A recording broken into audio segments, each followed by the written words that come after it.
If you enjoy what you hear here today, please consider supporting me on my Patreon page. Every dollar helps, and you get to see content that you won't see here.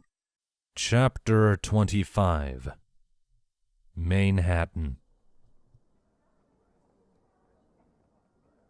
Rarity was gently holding on to the hyperventilating Soronis, stroking her mane while Puellula had already passed out and was resting fitfully on the sofa.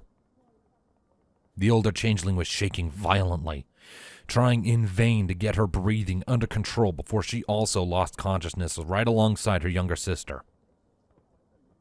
Rarity was doing her best, whispering comforts to the erratic mare, and slowly she began to take smaller, more controlled breaths. This effort went on for minutes before her breathing had any semblance of normality, and she was left exhausted by its end. Carefully, Rarity helped Soronis up onto another sofa, the still shaking changeling lying down with her eyes still open and her thoughts racing at 1,000,000 miles an hour. Thoughts inside a head, which she was now alone in. "Hold on, darling," Rarity said, moving off into the kitchen. Soronis glanced at the unicorn as she went, and then laid on her back and stared deeply into the ceiling, her vision seeming to blur in and out. She couldn't focus. It was just like it was so many years ago, back when she had lost everything. Almost everything, at least. The changeling glanced towards her little sister, who seemed to be in distress even within the sanctity of her own dreams. Soronis hoped Princess Luna might take notice and ease her pain if it was at all possible. It was then that Rarity returned, a glass of water held in her magic. She gently assisted Soronis in sitting up before allowing her a sip, keeping it held within her own aura, as she didn't trust Soronis' own magic in her present state. The water helped, giving back a tiny amount of the energy she had expended. What also helped was Rarity herself, the unicorn knowing enough about changelings to keep memories of loved ones and anything else that brought such love-based emotions to the surface. She stayed close enough that Rarity was freely allowing Soronis to tap into that love energy and consume it passively. Her efforts proved fruitful, and Soronis eventually found herself capable of speech once again.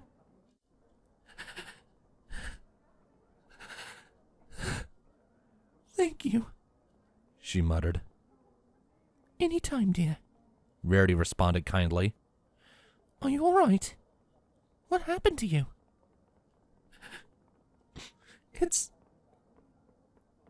It's... Soronis tried to form an explanation, some of the shaking returning.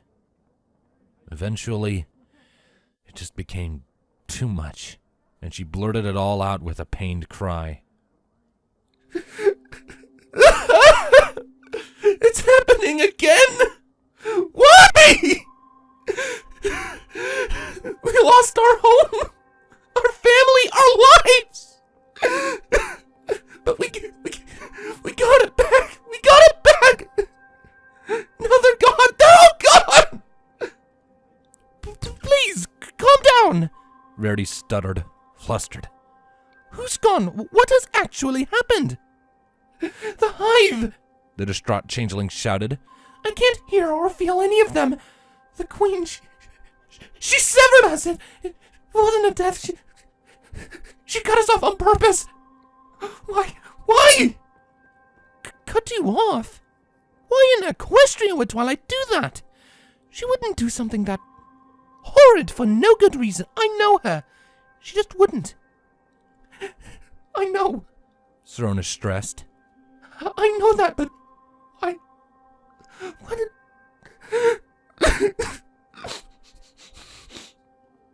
Soronis stopped, a muffled cry emerging once again as she tried to keep her feelings under control. Soronis, what is it?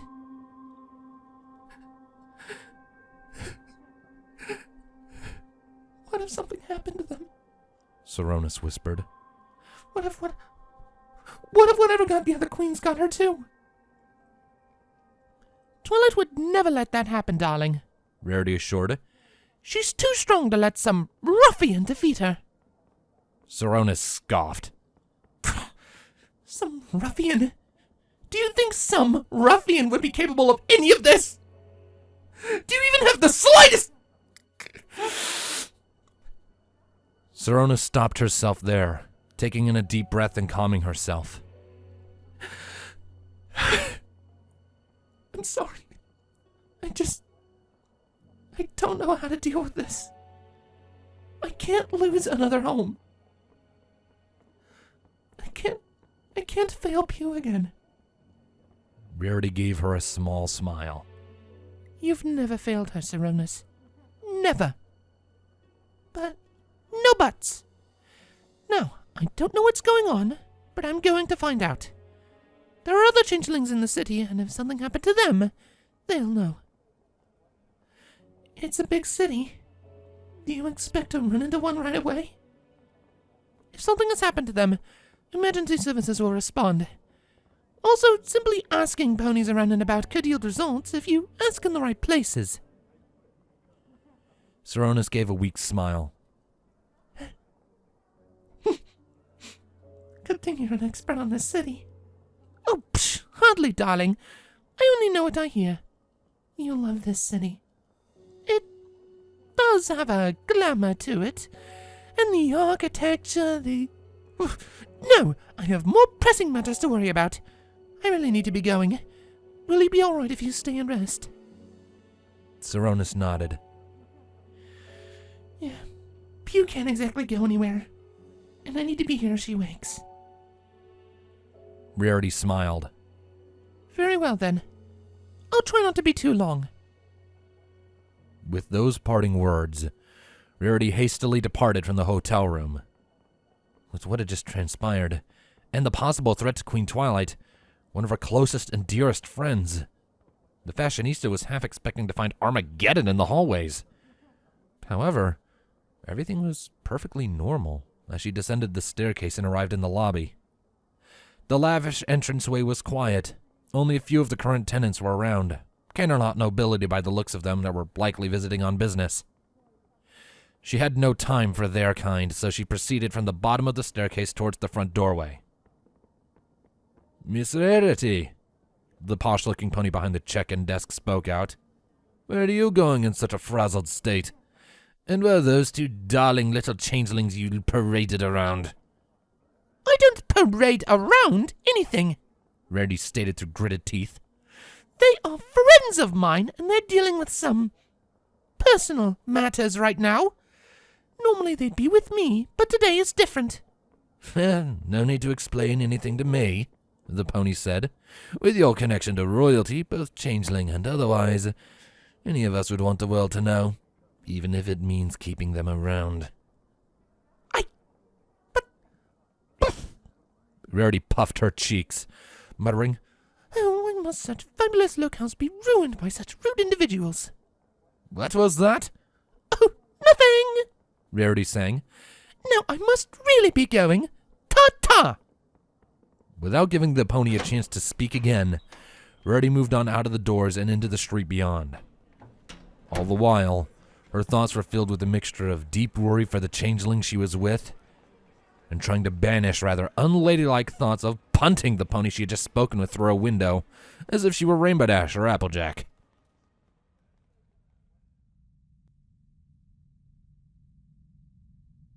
The Equestrian Hive. The Hive was in chaos.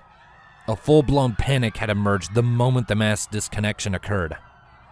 Cardus was trying his best to rally the guards, but doing so without a Hive connection amidst the confusion proved a futile effort. With all of the Hive structure collapsed, and his home in an uproar, he had only one last thing on his mind. He had to find his family.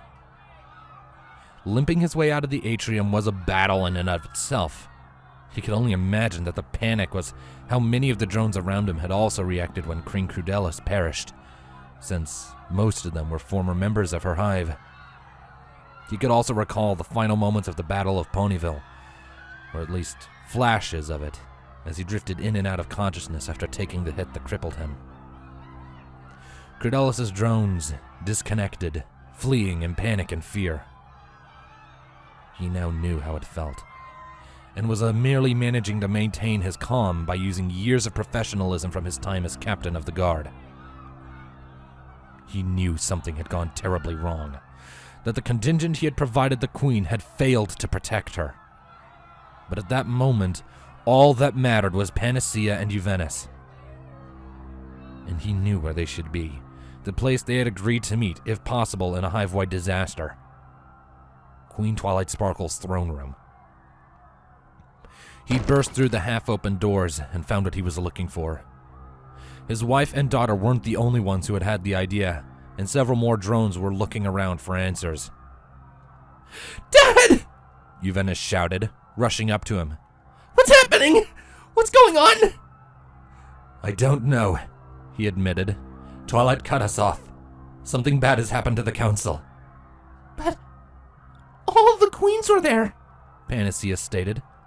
If whatever's happened there... I know, but we can't worry about that right now. The hive is in a panic, and I can't rally the guard. We need to...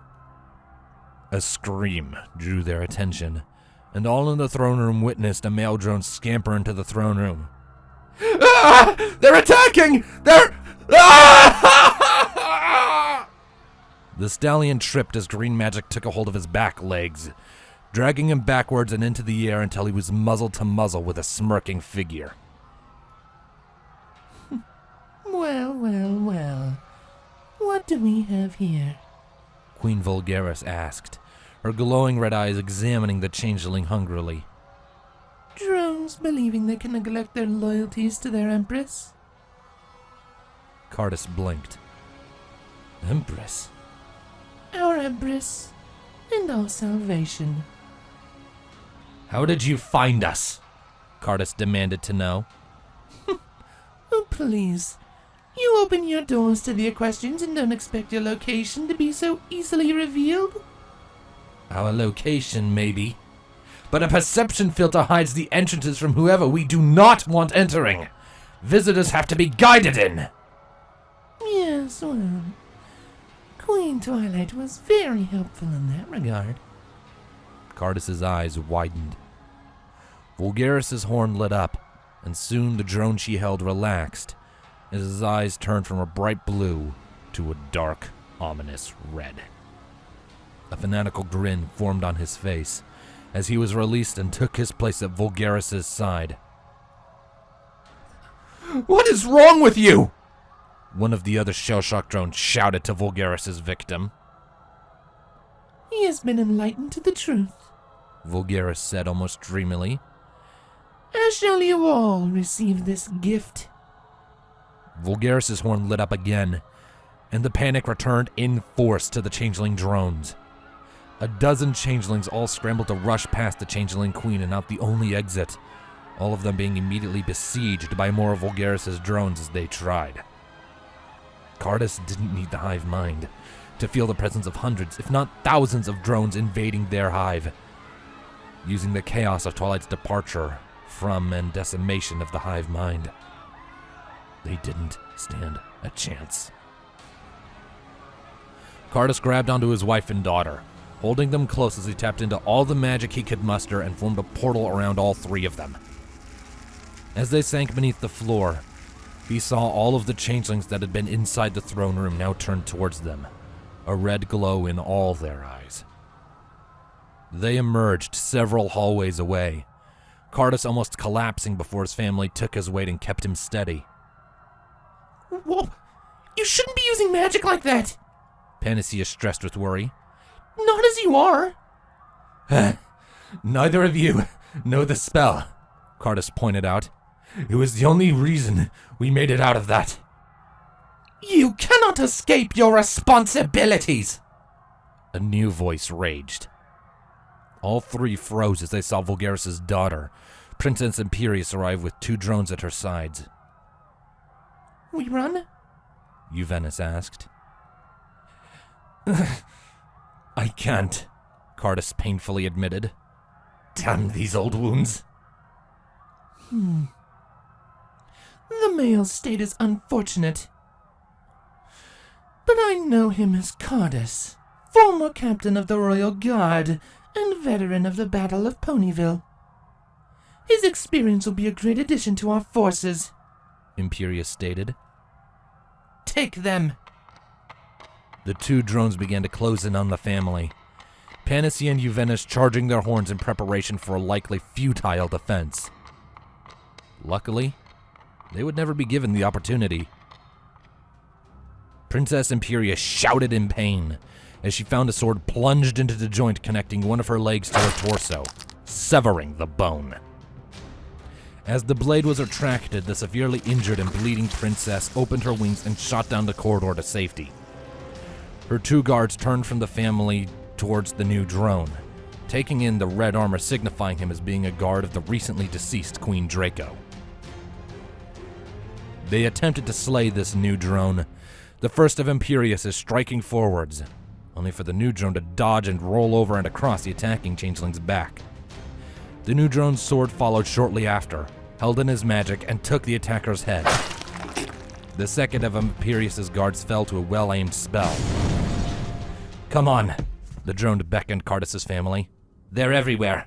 Escape is impossible. Your family needs to hide until they leave. They'll leave? Panacea questioned. They're taking their victims from this place. I overheard one of them mention it, the drone explained. Now come, follow me! Cardus figured they really didn't have much of a choice.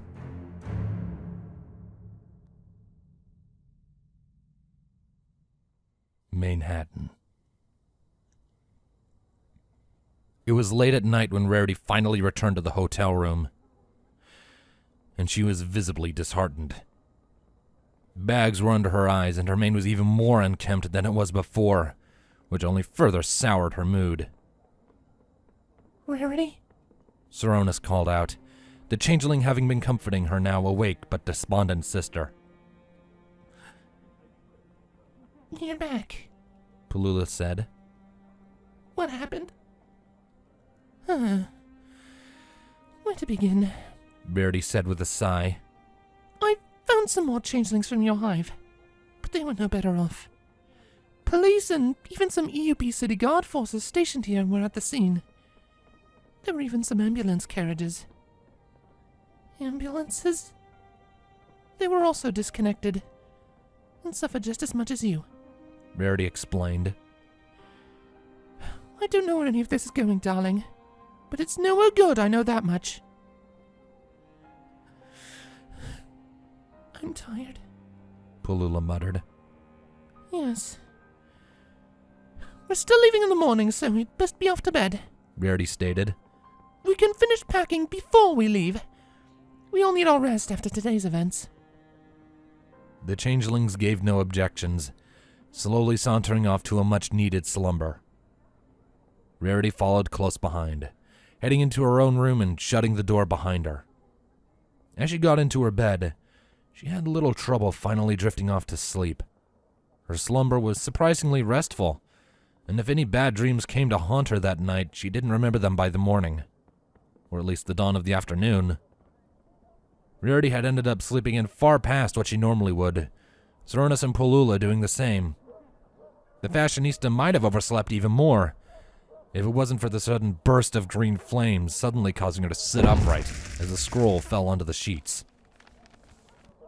She stared at the object a few moments, blinking the sleep from her eyes.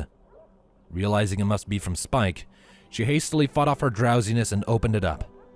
It contained only 2 words, and Rarity couldn't help but gasp in shock as she read them aloud.